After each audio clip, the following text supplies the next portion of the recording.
Dr. Deshandri MPD with the topic Basic Education Paradigm in Facing the Industrial Revolution 4.0.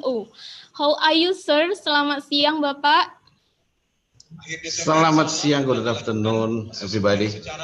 Mantap, Adik Tigo, mantap. You look so cheerful Lanjut. today. Okay. As a brief introduction, Dr. Deshandri graduated from Universitas Negeri Yogyakarta for his doctoral degree. You can see the personal information on the screen.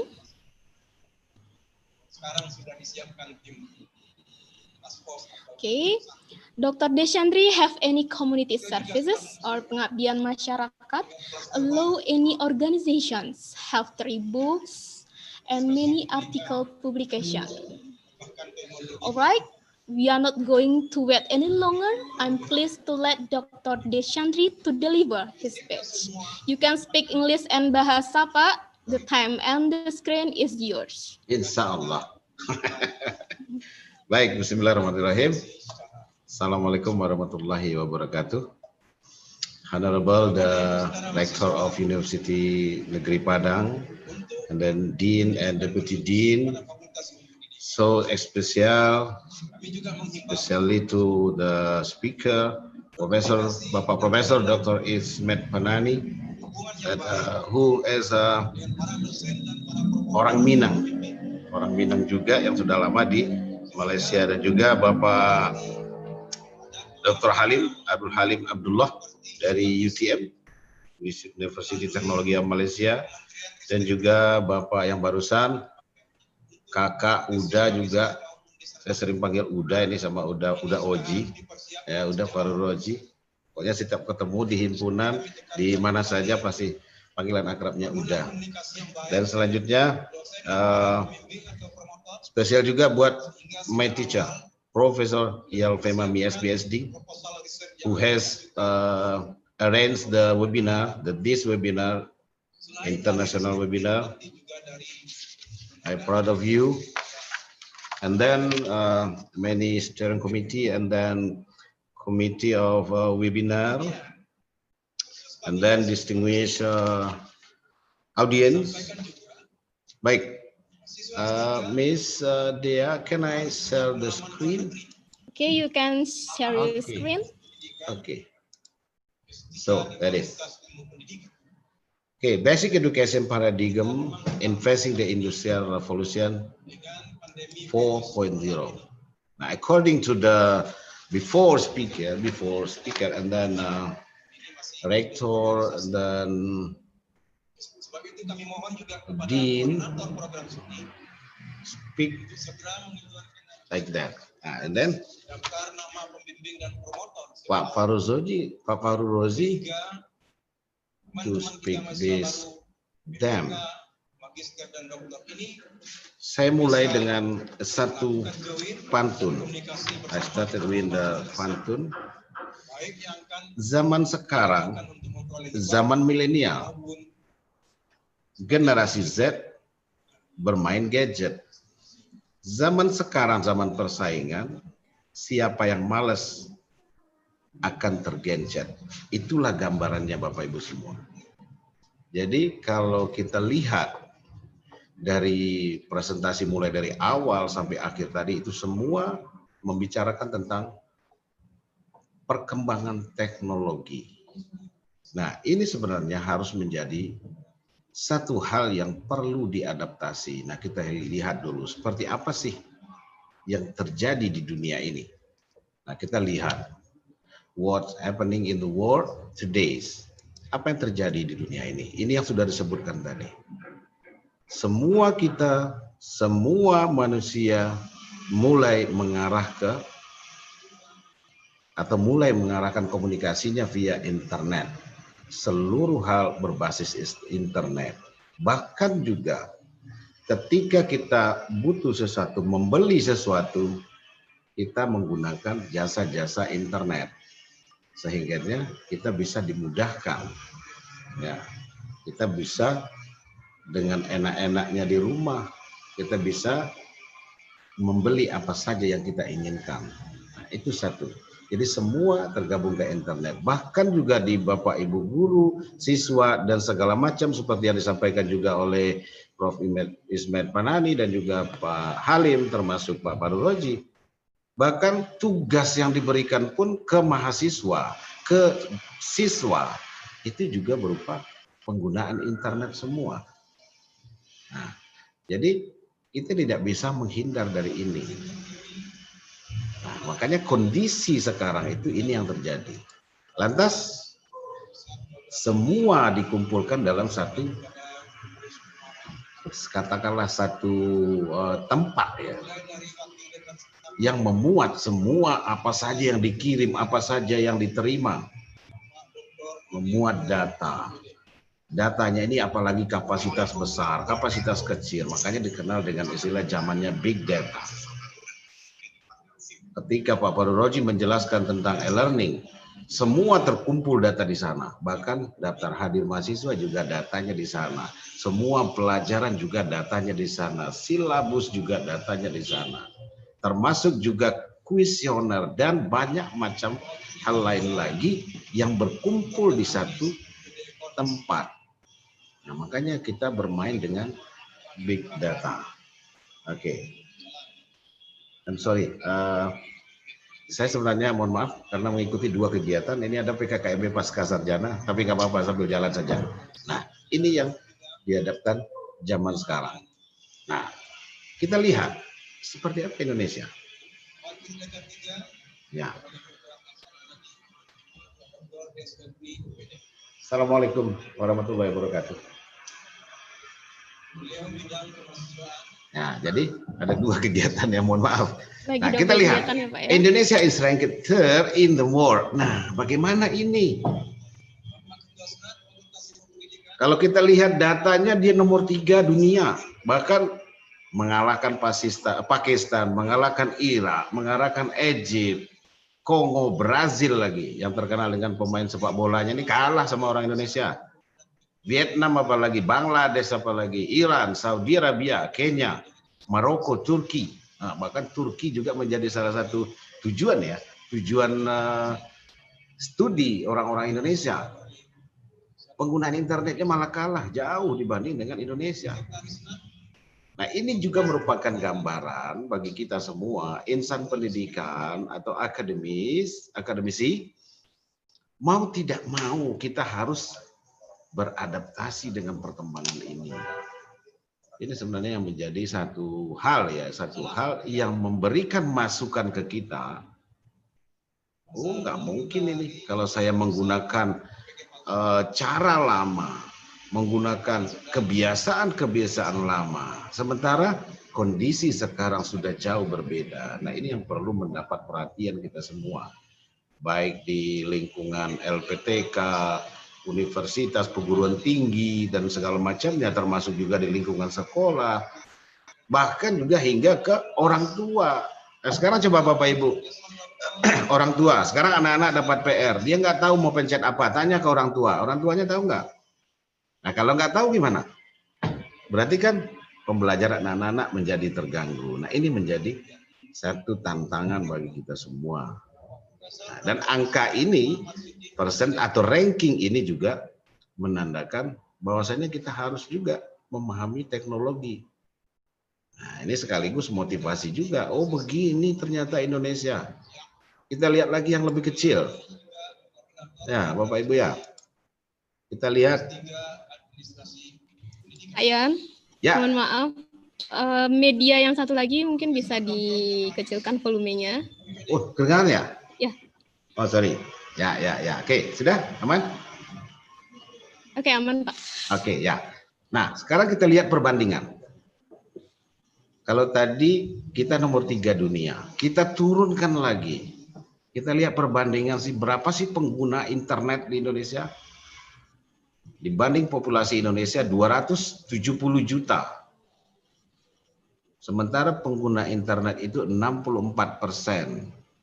Bisa Bapak Ibu bayangkan, bisa kita bayangkan. Mungkin yang nggak menggunakan internet itu hanya bayi. Hanya orang tua yang umurnya sudah lewat, mungkin bertahan dengan gadget lamanya atau handphone lama lah. Nah, ini gambaran. Kita nggak bisa main-main, ini data semua.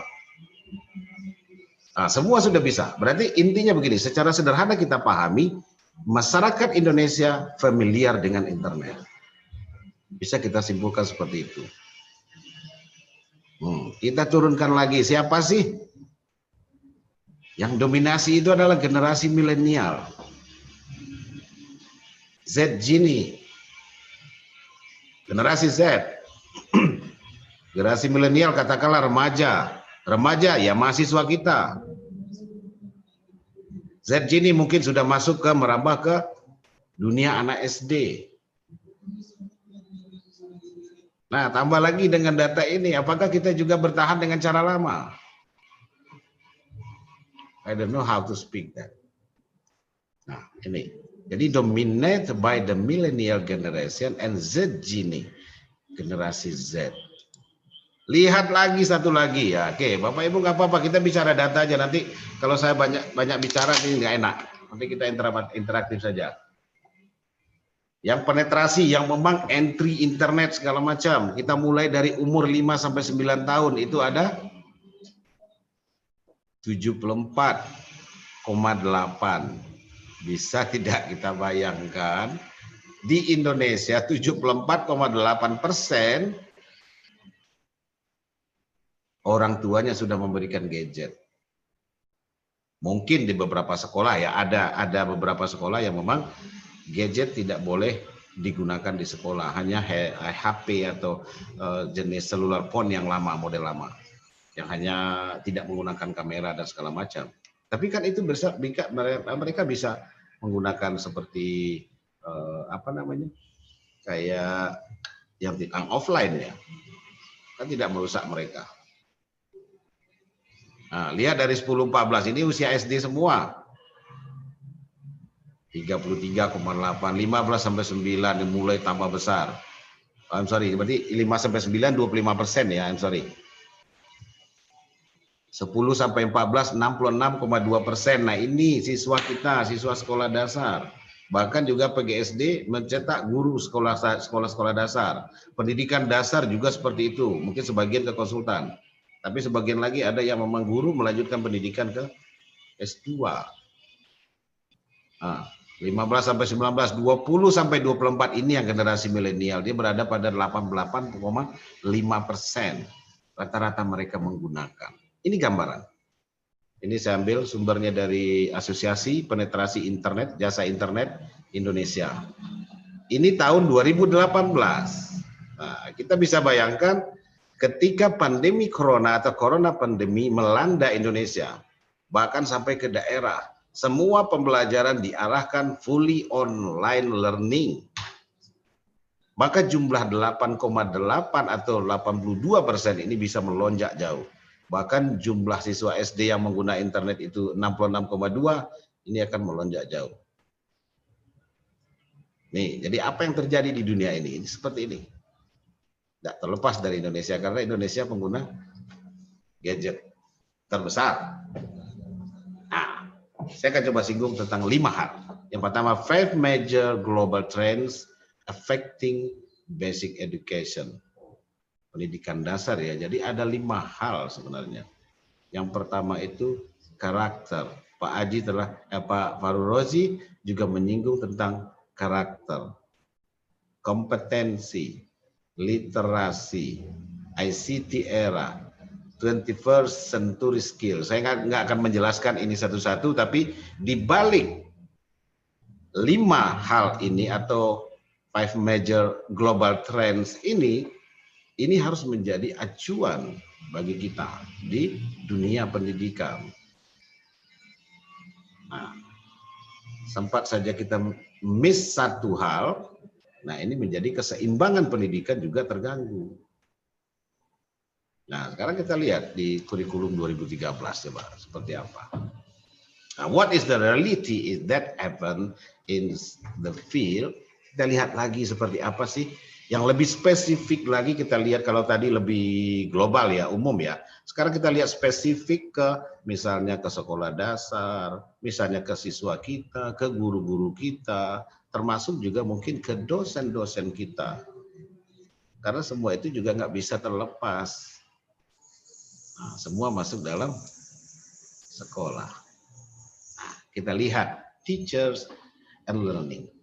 In many studies, saya menemukan ada beberapa, misalnya aspek penilaian fokus juga masih fokus ke intelektual. Nah, termasuk mungkin di penelitian-penelitian juga hal ini masih terjadi.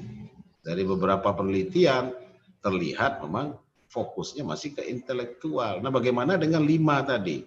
5 major tadi. 5 major global trends. Nah, ini mungkin banyak pertanyaan ini nanti di sini. Dan juga masih terlihat di penelitian itu most teacher still dominate the learning. Kalau bahasa saya begini, kalau masih ada juga dosen atau guru yang berkata seperti ini, titik-titik adalah, itu berarti masih mendominasi juga. Kenapa tidak kita serahkan ke siswa atau mahasiswa yang mencari adalah itu? Ya kan? Nah, kalau memang masih memberikan penjelasan dan segala macam, nah, berarti fungsinya masih mendominasi pembelajaran. Dan juga kita lihat lagi di beberapa hasil penelitian, most teacher has not used ICT. Nah, ini yang paling parah ini. Data kita tadi sudah menunjukkan betapa tingginya pengguna internet, betapa tingginya pengguna teknologi. Nah, masih juga menggunakan cara-cara lama. Ya, walaupun kalau tidak dilakukan ya seperti pesannya Bapak Prof. Ismet Fanani tadi, kita harus mencoba beradaptasi. Mas Menteri juga mengatakan beradaptasi dengan kondisi baru. Nah, tapi kalau kita tidak melakukan hal itu, maka selamanya kita akan berada di paradigma pembelajaran gaya lama, old style. Nah, apalagi most teacher do not innovate learning. Apa yang terjadi? Masih juga pembelajaran konvensional. Hampir sama dengan di atas tadi. Harus lakukan inovasi. Dan many teacher have not been able to use ICT application. Apalagi yang terakhir ini. Nah, ini sudah masuk penjelasannya Pak Faru Roji tadi. Ada Google Classroom, ada Google Virtual Class, ada Sway yang dijelaskan Pak. Ini juga kemarin kita coba diskusi dengan sharing dengan Sekjen HDPGSDI menggunakan quizzes. Ini sudah by application. Menggunakan katakanlah makromedia, belum lagi menggunakan Edmodo, belum lagi menggunakan Schoology, belum lagi menggunakan Lectora and other application in computer atau or internet, just call software ya, software of learning. Nah, jadi gini, ini kondisinya. Ini saya nggak ngomong loh, yang ngomong adalah studies. Hasil penelitian. Nah, saya hanya menambahkan aja. Event talk padahal begini. Nah, kalau kita lihat. Bapak Ibu pernah menemukan tulisan ini? Apa kata siswa sekarang? I am a digital learner. Ini kata mereka, bukan kata saya. Jadi gambaran siswa zaman sekarang itu, I have many resources. Mereka bisa ketika Bapak Ibu memberikan tugas ke siswa, mereka cari di Google, mereka cari di Bing, mereka cari di peramban-peramban lain atau mesin-mesin pencari lain atau search engine namanya. Bahkan kalau mahasiswa ya, kalau mahasiswa saya cari di Google Scholar Pak, saya carinya di portal garuda.com. Atau saya cari di bagi yang lebih ini ya, lebih kerenan sedikit, saya cari di Direct Pak. Science Direct. Saya cari di Simago JR. Saya butuhnya hanya artikel-artikel atau pemikiran-pemikiran baru terhadap penelitian yang dipublis di jurnal internasional bereputasi. Berarti mereka punya solusi, punya sumber sendiri, punya sumber belajar sendiri. Akhirnya kalau mereka punya sumber belajar sendiri, I have an own solution. Tentu saya punya solusi sendiri. Nah, ini kaitannya ada dengan penjelasan Prof. Ismet Fanani. Apakah bisa tergantikan? Nah, kita lihat aja Bapak Ibu. Memang kalau pemikiran saya sama sejalan dengan Prof. Ismet Fanani, face to face it's not tidak akan tergantikan oleh teknologi. Nah, tapi kalau kita tidak mau berubah, nah nanti terakhir ada pesannya untuk kita semua. Lantas apa kata siswa sekarang? I can do it by myself. Ini gambaran bahwasannya mereka yang harus belajar, bukan lagi guru yang mengajar. Nah, tambah lagi kaitannya dengan tadi, I am a 21st century student. Saya bisa menggunakan pemikiran kritis, critical thinking, saya bisa menggunakan creativity, innovation, saya bisa menggunakan communication, mengkomunikasikan apa yang dia dapat. Nah, dan juga saya bisa berkolaborasi. Nah, berarti kan itu gambaran. Kita lihat kondisi sekarang. Jadi kita harus lihat seperti ini. Nah, nanti seperti apa paradigma pembelajaran nanti kita coba bahas setelah ini. Nah, lantas seperti apa sih sebut tadi? Nah, mudah-mudahan ini ya bisa memberikan penjelasan ya. Spending more time interacting. Jadi mereka menghabiskan waktu mereka dengan media-media generasi baru, new media, such as computers, the internet, and video game. Jadi hari-hari siswa kita ini sibuk dengan ini semua, Bapak Ibu. Nah, ini juga akan ya paling tidak sedikit memunculkan kekhawatiran terhadap 5.0 untuk society. Ini juga merupakan ancaman. Jadi ini menjadi bahan kita lihat dan juga sekaligus kita mengambil intisari dari ini apa? What am I to do? Apa yang harus kita lakukan untuk melihat kondisi ini? Apa kata generasi Z lagi? Did not have time to live an analog life. Jadi dia nggak hidup lagi di kehidupan analog seperti kita biasa. Tapi but immediately enter the digital environment. Mereka masuk ke lingkungan digital. Ini gambaran, kita lihat gambaran. Lantas mereka tidak lagi berinteraksi dengan media old media. Maka interaction with the previous generation of media atau diistilahkan dengan old media ya media-media lama such as television, print media, and audio, music began. Nah, hal-hal itu sudah menjadi decrease, menurun. Intensitasnya sudah menurun. Lantas, kalau apalagi kalau kita menggunakan penggunaan media audio visual, nggak cocok lagi sama generasi sekarang. Nah, tapi bagaimana kita menggunakan audio visual itu menjadi sebuah aplikasi, muncul lagi teknologi zaman sekarang. Nah, bahkan juga mungkin ya yang paling terkenal ya di Indonesia itu ada Ruang Guru, ada Education Net. That the important, this phenomenon not only change the what is learned. Jadi bukan lagi what, apa yang dipelajari, but change the way, the how to learn. Jadi bukan lagi apa sih belajar, apa yang dipelajari, tapi bagaimana cara mempelajarinya. Nah ini, it was salah satu ya, one of the paradigm of basic education. Jadi harus mengarah ke situ. Lantas kita lihat, kalau tadi kita lihat permasalahan semua. Apakah seperti ini? Kita lihat dulu idealnya seperti apa. Nah, apakah ini ideal? Oke, di satu sisi dia ideal.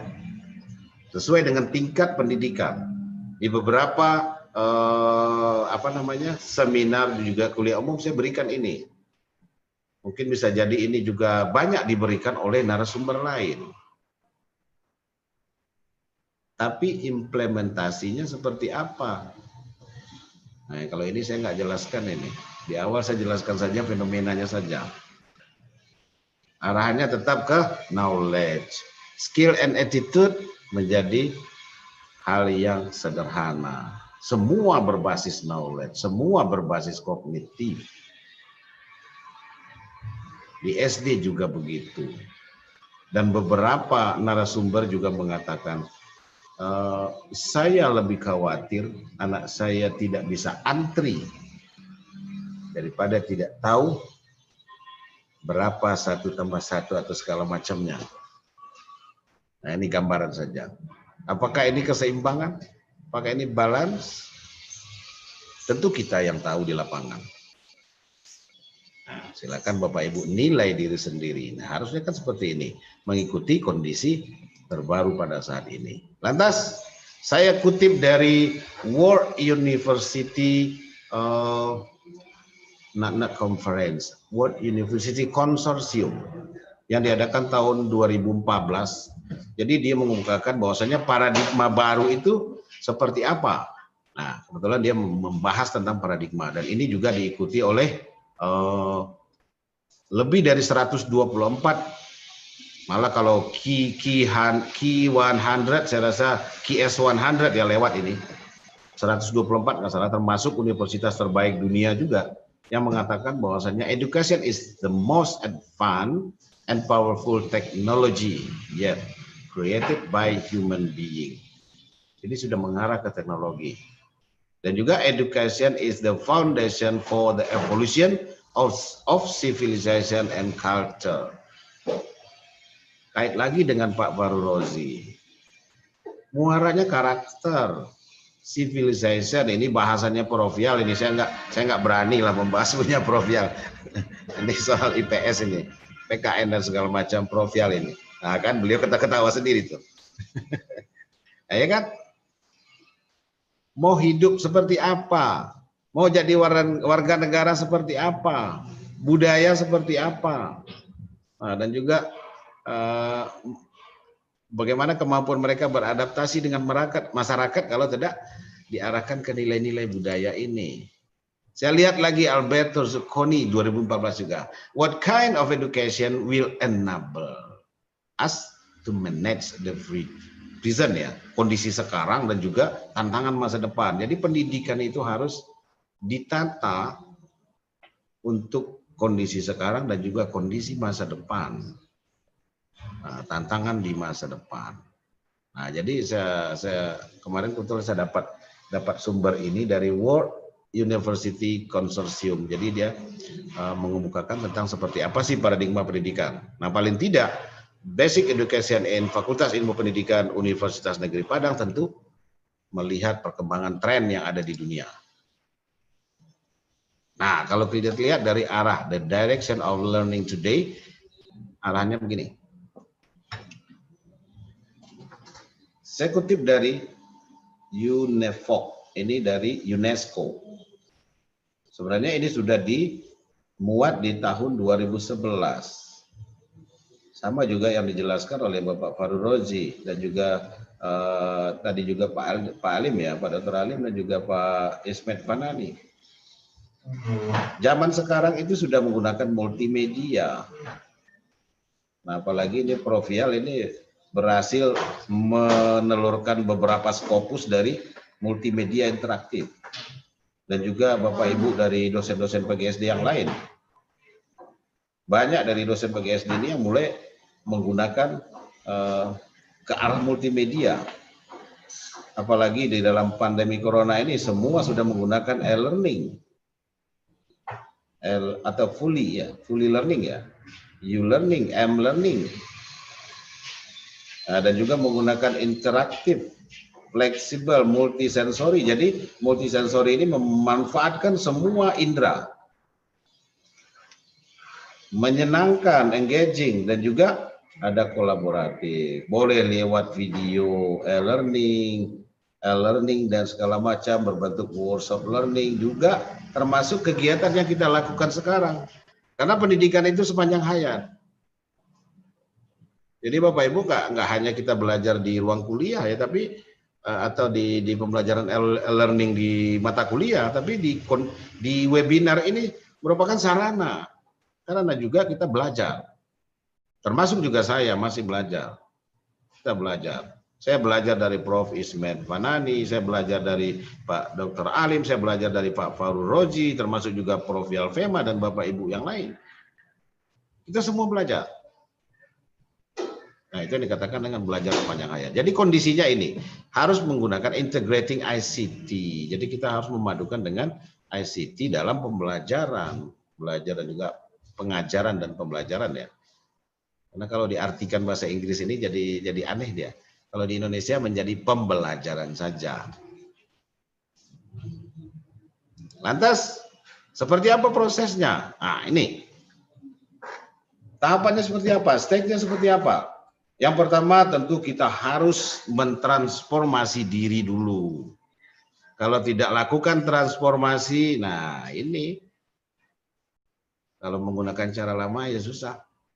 Kita lakukan transformasi, mulai melahirkan ide-ide kreatif inovatif, melahirkan lingkungan pembelajaran yang inovatif. Nah, baru kita isi, infusing dan kita fasilitasi.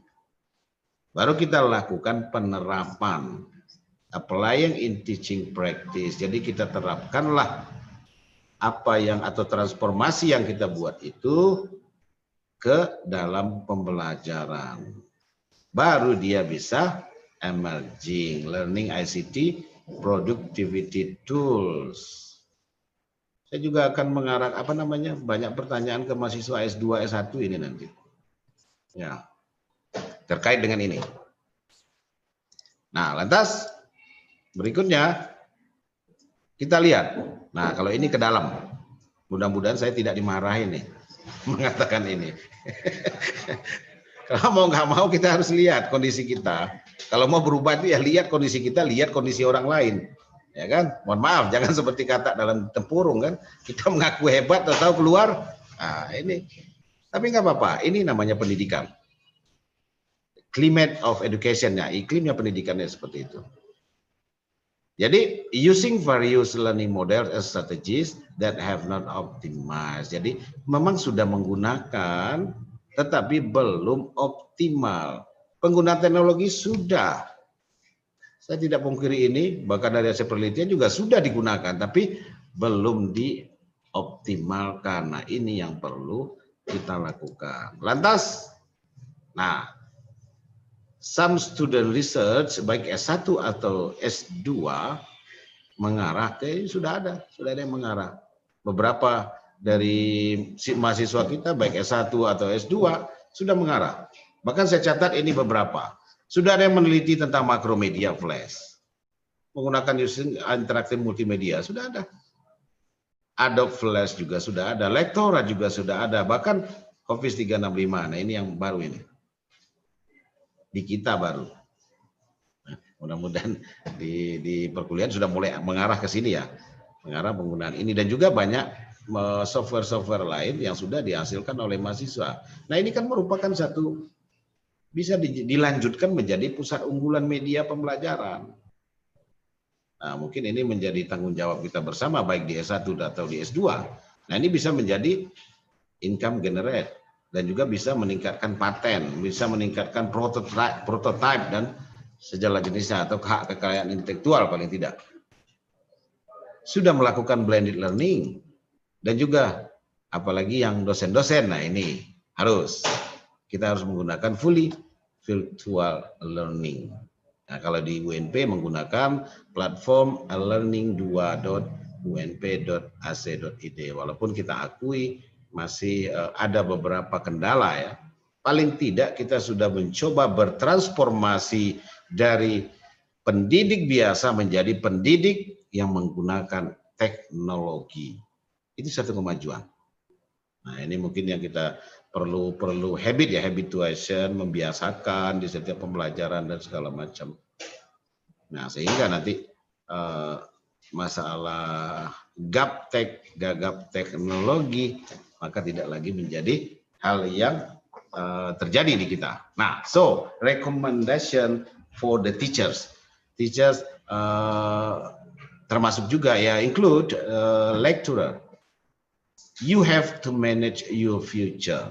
Nah, kalau tidak manage future kita di sekarang, maka masa depan itu yang akan menggilasi kita semua. Kita tidak bisa gunakan internet, maka semua pembelajaran berbasis internet, semua pembelajaran berbasis online. Apa yang terjadi? Tentu kita mendapatkan masalah. Dan juga, nah termasuk juga saya kutip pendapatnya Mas Menteri, always adapt to the latest technological development. Selalu beradaptasi dengan perkembangan terakhir dari teknologi itu. Jadi kita tidak mau ketinggalan. Nah kalau kita ketinggalan, maka zaman itu yang akan meninggalkan kita. Nah ini dua rekomendasi ya. Nah ini juga termasuk hal-hal yang krusial ya. Nah, kalau student mulai mengarahkan penelitiannya ke arah curriculum transformation and innovation, mulai lagi berinovasi. Walaupun di awal-awal ya kita melihat perkembangan skripsi dan juga tesis mahasiswa bahkan disertasi sudah mulai mengarah ke kurikulum, tapi kita lebih sesuaikan lagi dengan kondisi yang terbaru. Bahkan nah, kita harus memasukkan the 5 major tadi. Bagaimana meramu 5 isu besar itu atau tren besar dunia itu menjadi satu pembelajaran yang engaging, fully engaging, sangat menyenangkan. Using learning models and strategy based on karakternya seperti apa. Nah, nanti kompetensi yang didapatkan oleh siswa seperti apa, lantas dia juga punya pemahaman tentang literasi dan juga beradaptasi dengan perkembangan ICT, Internet Communication Technology. Oh, ini promosi saja. Only promotion. Bu Lena ketawa dan dengar ini. Nah, ini ada beberapa buku. Boleh kalau Bapak Ibu semua berminat hubungi Bu Yulis. Mana Bu Yulis? Ya, terima kasih. Saya rasa mungkin itu yang bisa saya sampaikan. Ya, mungkin waktunya terlalu cepat atau saya yang cepat menjelaskan. Mudah-mudahan nanti di sesi pertanyaan kita bisa saling berbagi informasi. Terima kasih Bu Dea. Saya sudahi. Bila taufiq wal hidayah. Assalamualaikum warahmatullahi wabarakatuh. Presentasi yang luar biasa dari Bapak Dr. Desyandri. Thank you Dr. Desyandri for delivering a meaningful speech to all of us. Sebelum masuk ke sesi pertanyaan, saya mau balas pantun Bapak dulu nih. Zaman sekarang zaman digital, zaman sekarang zaman milenial. Tingkatkan kualitas, siapkan mental, dengan kreatif berinovasi, maju negeri bukan abal-abal. Iya, betul. Sebenarnya kalau Bu Dea jawab nggak apa-apa sih, tapi saya maunya jawabnya itu udah Pak Roji yang jawab karena beliau orang bahasa Indonesia. Ya. Kalau mau di mau balik bantu Pak Yan tuh. Ada Pak Safri. Mantap Pak Yan. Ya budaya pantun dihidupkan lagi. Oke, Pak Dr. Desyandri ada 3 pertanyaan. Kita masuk ke pertanyaan pertama. Mudah-mudahan bisa dijawab. Bagaimana cara agar penggunaan teknologi yang tersedia di era 4.0 ini tepat digunakan oleh guru-guru di SD, dari Ayu Linda? Oke, baik. Dijawab dulu Pak. Ya, kalau teknologi itu sangat banyak. Bapak Ibu mau fokus ke yang mana? Nah, paling tidak ya yang biasa terpakai, saya arahkan ke yang biasa terpakai. Misalnya, penggunaan yang paling sederhana saja Bapak Ibu bisa arrange PowerPoint. Nah, di sana juga banyak menu-menu. Bisa masuk audio juga, bisa masuk visual juga. Nah, di samping itu tentu juga bisa menggunakan aplikasi-aplikasi seperti yang saya sebutkan tadi, menggunakan Adobe Flash. Siswa tinggal mengklik-klik saja, semua materi di sana ada, bahkan petunjuknya ada, ditambah lagi navigasinya ada di sana. Dan juga termasuk konten pembelajaran. Jika memang ada tugas, kita buatkan tugas di sana. apa yang mesti mereka kerjakan, bahkan tempatnya juga sudah ada di sana. Bahkan ketika mereka quizzes atau melaksanakan quiz, kalau mereka salah juga ada dapat feedback. Oh sorry, mohon maaf, jawaban Ananda salah. Itu bisa kita edit semua, bisa kita buat semua. Makanya yang paling dekat saja. Misalnya kalau Bapak Ibu lebih biasa menggunakan PowerPoint, nah silakan arrange PowerPoint itu menjadi hal yang lebih baik. Nah paling tidak prinsipnya begini, media itu atau teknologi itu adalah alat bantu. Nah jadi jangan sampai seperti yang ditanyakan di sesi pagi tadi ya, mungkin nggak media atau internet mengeliminasi guru? Nah, ya nggak mungkin. Tapi membantu guru menjadi lebih hebat, nah itu. Sehingga terciptalah pembelajaran yang meaningful, engaging, dan and so on, dan hal-hal yang lain. Nah, I think that. Ya, mungkin yang lebih ini tuh ya apa yang terdekat di kita. Boleh juga menggunakan aplikasi yang lain, tapi paling tidak kita paham dulu. Bahkan, nah ini pengalaman saja. Saya sering pengalaman. Bahkan di mahasiswa S2 pun mereka tidak tahu media itu saya suruh buat.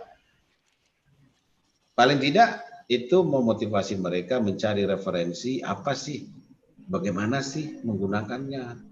Walaupun dia nanti bisa menghadap ke saya, dia menggunakan jasa orang lain untuk membuat media, itu sah-sah saja. Yang penting konten kita punya dulu. Konten kita punya apa, misalnya silabusnya ada, RPP-nya ada, itu masuk semua, kita yang buat, kita yang arrange semua RPP atau lesson plan. Nah, nanti baru nanti berkomunikasi dengan orang-orang IT, minta bantuan mereka, enggak apa-apa. Saya rasa mungkin itu termasuk kecerdasan abad 21, bisa berkolaborasi dengan orang-orang IT, jadi enggak kita maju sendiri aja. Oke, selesai itu, Bu Dia. Iya, Pak.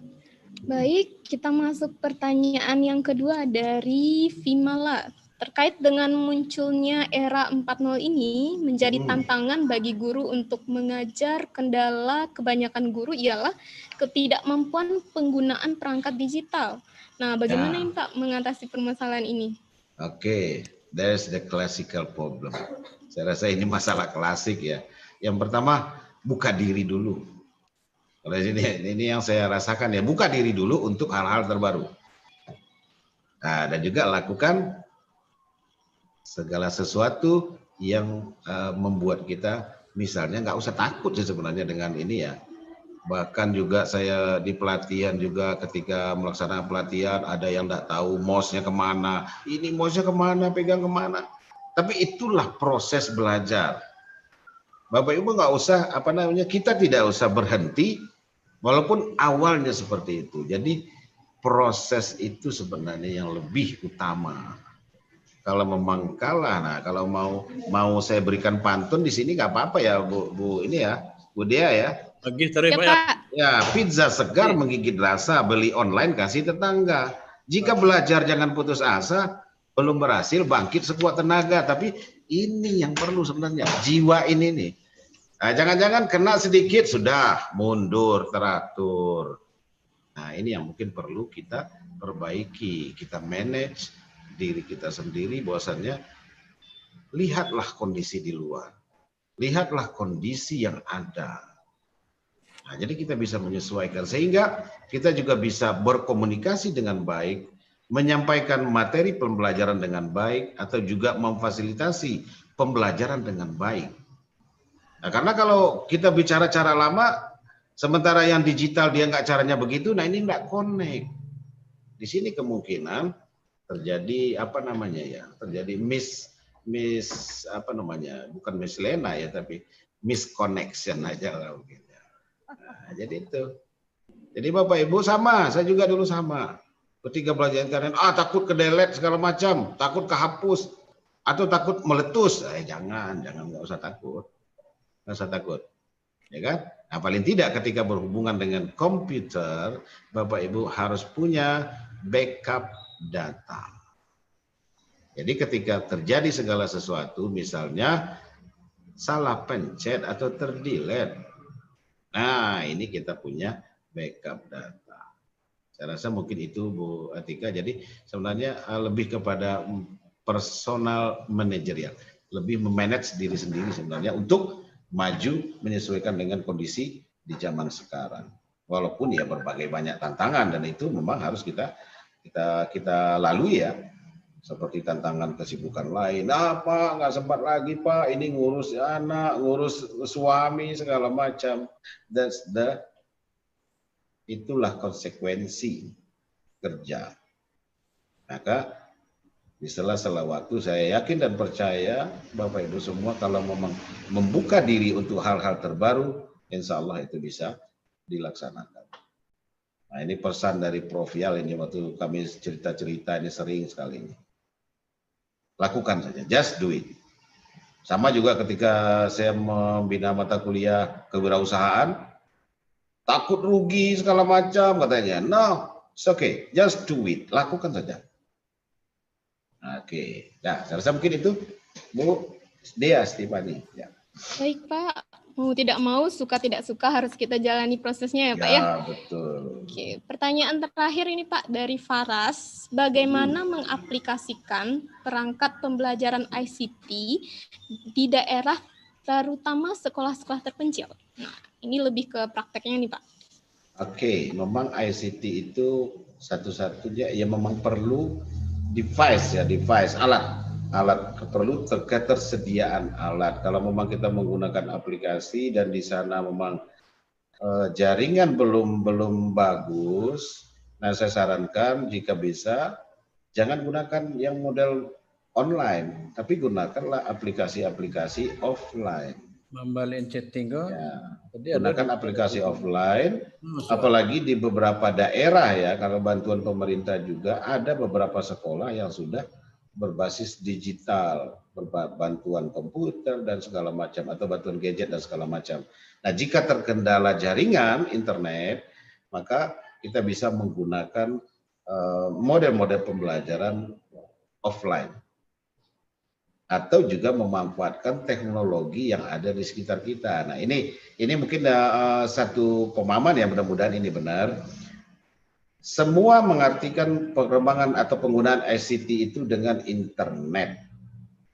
Tapi apakah pakaian itu bukan produk teknologi? Apakah kertas juga bukan produk teknologi? Kan bisa kita gunakan produk-produk teknologi lain yang memang bisa digunakan dan sesuai juga dengan kondisi yang ada di tempat Bapak Ibu semua. Jadi jangan dipaksakan, karena kalau berhubungan dengan internet, ya kalau nggak ada jaringannya gimana mau terjadi koneksi? Nah, itu yang pertama. Jadi perlu alat dan juga perlu infrastruktur. Nah, terakhir saya dengar pemberitaan di televisi itu Indonesia akan membangun 891 tower. Nah, mudah-mudahan ini segera terrealisasi. Nah, Bapak Ibu, terutama di daerah 3T, di daerah yang sulit jaringan, nah ini bisa menjadi salah satu alternatif solusi sehingga bisa berkontribusi di dalam pembelajaran yang dilakukan secara online. Kalau memang tidak ya silakan lakukan secara offline. Oke, itu saja Bu Dea. Mudah-mudahan jawaban saya bisa ya nyampe. Siap. Baik, terima kasih Bapak Dr. Deshandri. Thank you, Dr. Deshandri, for delivering a meaningful speech to all of us. Yes. We have come to the end of this session, and for that, I will conclude our discussion in bahasa. Berdasarkan data pengguna internet, berdasarkan usia penggunaan internet di dunia itu meningkat. Kemudian integrasi, kita harus melakukan integrasi ICT dalam pembelajaran dan harus melakukan tahapan pengembangan ICT tersebut. That's all, ladies and gentlemen. I would like to say thank you so much to our honorable speakers, Dr. Fahru Rozi and Dr. Deshandri, who have been sharing interesting and insightful speech. Dea Stefani Suherman as moderator, apologize for inconvenience. Billahi taufiq wal hidayah. Assalamualaikum warahmatullahi wabarakatuh. I'll give back to Mestika as MC. Oke, thank you. Assalamualaikum warahmatullahi wabarakatuh. Waalaikumsalam warahmatullahi wabarakatuh. Thank you so much, moderator Miss Dia Stephanie Suherman. Thank you for both speaker and moderator at the second session. That's a very great session.